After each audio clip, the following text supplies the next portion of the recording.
Bien, on va maintenant aborder la partie tournage du clip. Et pour ce faire, eh bien, j'ai fait en sorte qu'on me filme le jour du tournage. Vous avez ici des plans où on me voit en train de bosser. Et puis de l'autre côté, eh bien, j'ai mes fameux rushs qui vont me permettre en fait d'illustrer mes différents propos. C'est bon les gars. D'accord? Alors, premier gros conseil au niveau du tournage, eh bien, c'est de tourner le maximum de plans. Alors pourquoi tourner le maximum de plans? Quand je dis tourner le maximum de plans, c'est grosso modo retourner plusieurs fois les scènes et avec différents paramètres dont on va parler maintenant. Parce qu'en fait, il faut venir à la partie post-production, c'est-à-dire à la partie montage avec le maximum de matière. D'accord? C'est-à-dire qu'une fois que vous avez capturé la matière, plus rien ne peut vous arriver.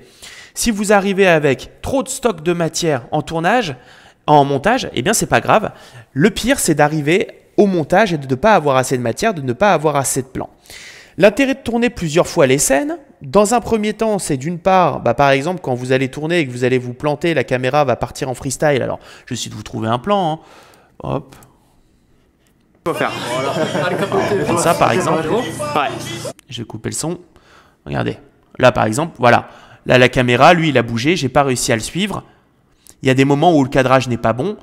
Eh bien, en tournant plusieurs fois les scènes ou en tournant longtemps, là c'est une attitude, donc d'accord, étant donné qu'on va couper le son, les gens ne vont pas se rendre compte à quel moment on a tourné ça, on n'a pas besoin que ce soit calé sur le son.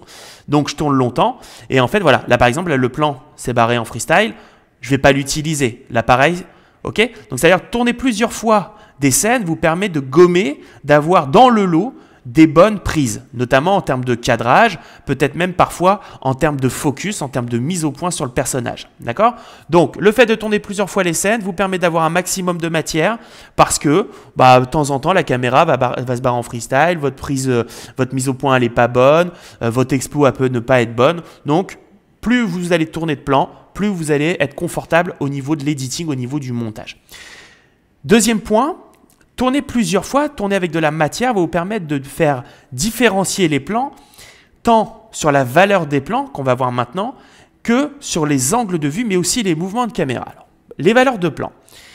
Une valeur de plan, finalement, c'est un niveau de zoom par rapport au personnage, par rapport à l'élément que vous êtes en train de filmer. Donc là, en l'occurrence, c'est un humain.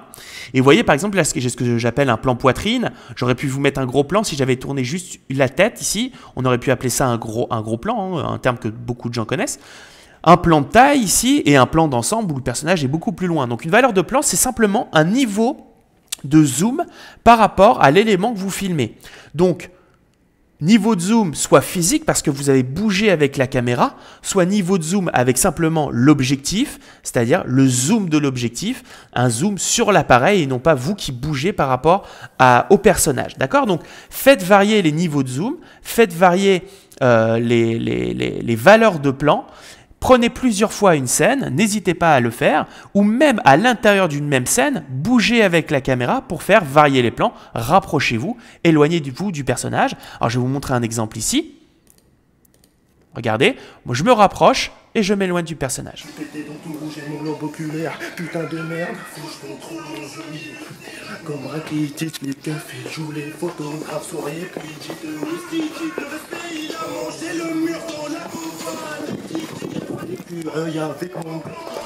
Voilà, vous voyez que dans une même prise, eh bien, je m'éloigne et je me rapproche du personnage.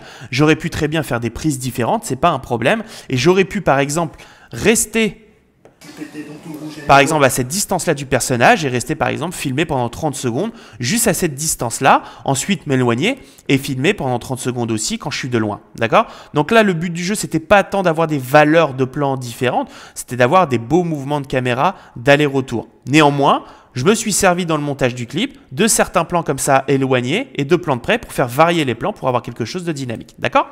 Donc, valeur de plan, c'est un paramètre qu'il faut faire varier lors du tournage.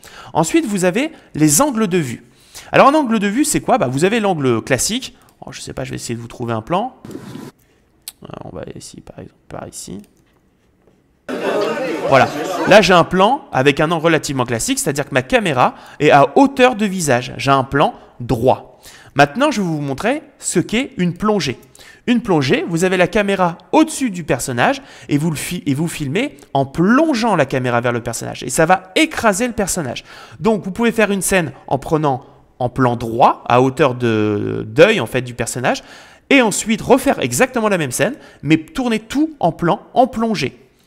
Enfin, vous pouvez tourner, et c'est l'un des angles de vue que je préfère, en contre-plongée, c'est-à-dire mettre la caméra plus bas que le personnage et la faire monter, par exemple ici vers le visage, et vous allez grandir le personnage. Vous avez vraiment quelque chose, une perspective qui est totalement différente. Et donc, vous pouvez donc tourner la scène avec un plan droit à hauteur d'œil, toute la scène avec une plongée et refaire la scène encore une fois avec la contre-plongée. Mais vous pouvez aussi, un petit peu comme les valeurs de plan, dans un même tournage, faire varier les angles, c'est-à-dire commencer le début du couplet en plan droit, ou à un moment donné, vous repassez en plongée, et ensuite vous mettez en contre-plongée, c'est-à-dire vous faites varier les angles de vue lors d'un même tournage. Et si vous prenez la prise 3 à 4 fois, eh bien vous aurez de quoi faire, vous aurez des beaux plans, et au montage, vous serez toujours avec de la matière.